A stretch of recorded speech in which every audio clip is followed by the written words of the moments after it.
인천 남동을의 이은기 의원입니다. 우선 그 장관 후보자로 지명되신 것 축하드리고요.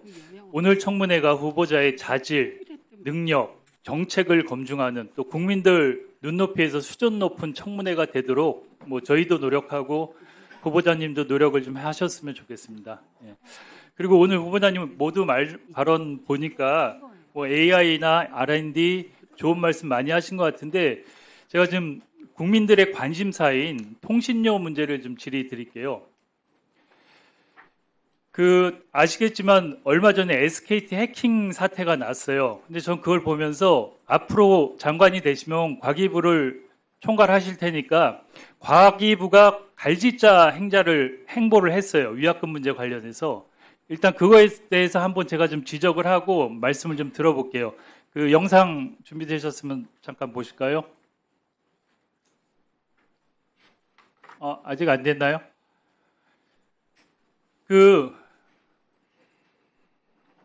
볼륨 좀 높여주시고요. 법률적으로 과기부에서 문제가 없다고 판단을 하면 면제하시겠습니까? 예, 문제가 없다고 하면 예.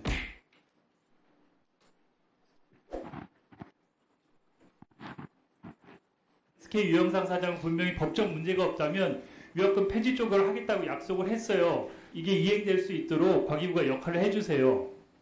네, 최대한 이 결과를 예. 보고 결단을 내리겠습니다. 그리고 물론 이 문제를 일으킨 거는 SKT가 아니죠. 원래는 해커지. 해커가 SKT도 지금 굉장한 피해자인데 어쨌든 위약금 문제가 사실은 그 SKT로 보면 굉장히 이 사원이 걸릴 정도의 큰 문제일 수가 있기 때문에 굉장히 신중하게 접근하고 있다. 예, 저거 보시면 알겠지만 저는 5월 9일 날 유상임 장관의 말이 충격적이거든요. SKT도 피해자다. 그리고 SKT 기업에 부담을 줄 수 있다. 이런 얘기를 했어요.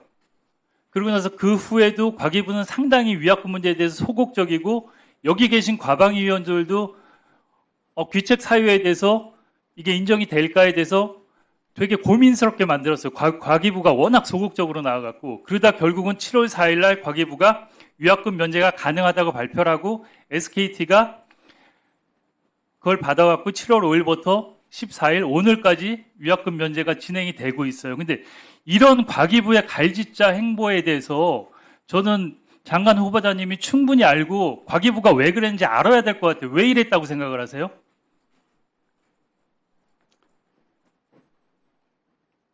답변 드리도록 하겠습니다. 과기부에서도 SKT와 여러 가지 소통을 시도한 것으로 알고 있습니다.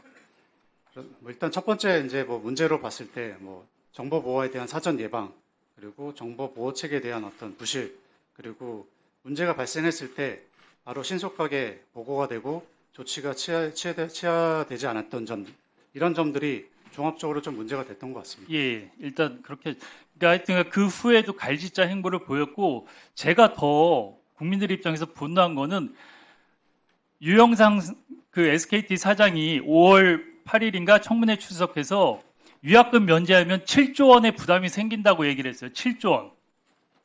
지금 SKT 번호 이동 몇 명 했는지 아십니까? 후보자님? 79만 명인가 했어요. 어제까지. 그리고 그거 1인당 평균 위약금이 10만 원이라고 하면 한 700억 정도 돼요. 7조 원이라고 얘기를 했는데 실제로는 700억이에요. 100분의 1의 차이예요. 여기 와서 국민들을 불안하게 하고 국회와 국민들을 저는 우롱했다고 생각하거든요. SK에서 7조 원의 손실이니까 못한다. 공포감을 조성하고 기업 망하게 생겼다. 근데 실질적으로 오늘까지 봐야 되겠지만 SKT의 위약금 부담은 1,000억도 안 돼요. 어떻게 생각하세요? 네, 의원님 답변 드리도록 하겠습니다.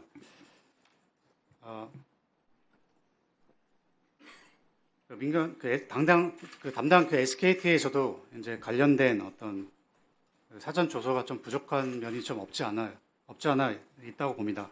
그리고 사전에 과기 정통부에서도 관련해서 좀 서로 예, 편 논의를 하고 그렇습니다. 네, 정리가 후보자님이 됐었죠. 네. 답변하시기 좀 그러실 것 같아요. 제가 왜 이런 말씀을 드리냐면 SKT가 올 1사분기 매출이 4조 4천억이고 영업이익이 5,600억, 작년에 1조 8천억이었어요.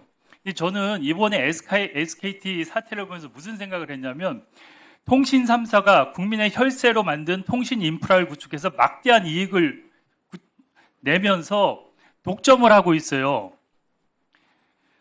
지금 단통법 폐지한다 그러잖아요. 폐지하면 요금이나 가능합니까? 단통법으로 일단 요금제, 그러니까 그 단말기에 대한 어떤 비용 부분이 많이 개선이 될 것으로 보고 있기 때문에 종합적으로 국민들에게 요금제 인하 효과가 있을 것으로 보고 있습니다. 그 부분은 잘 좀 챙겨주셨으면 좋겠고요. 그리고 저는 이 통신 3사가 그런 인프라를 이용해서 막대한 영업이익, 지난해 보면 통신 3사가 한 3.5억 정도의 영업이익을 냈어요. 그리고 알뜰폰까지 하면 더 많을 것 같아요. 그런데 공정한 경쟁을 통한 서비스 질 향상이나 통신 요금 인하를 위해서는 저는 이 3사의 담합, 카르텔을 깨야 된다고 생각을 하거든요. 그래서 저는 새로운 이동통신이 만들어져야 된다고 생각하는데 후보자님은 어떻게 생각하세요?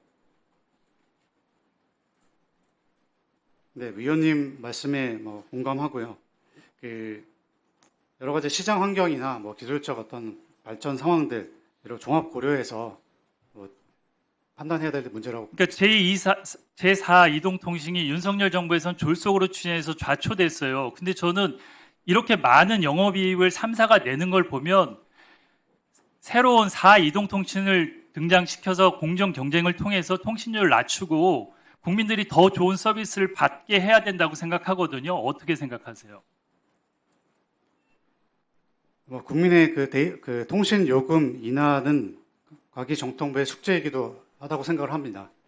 그래서 일단 그 부분은 제가 임명이 되면 집중해서 살펴보도록 하겠습니다. 예, 최수진 위원님 자료 요청하시겠습니까? 예.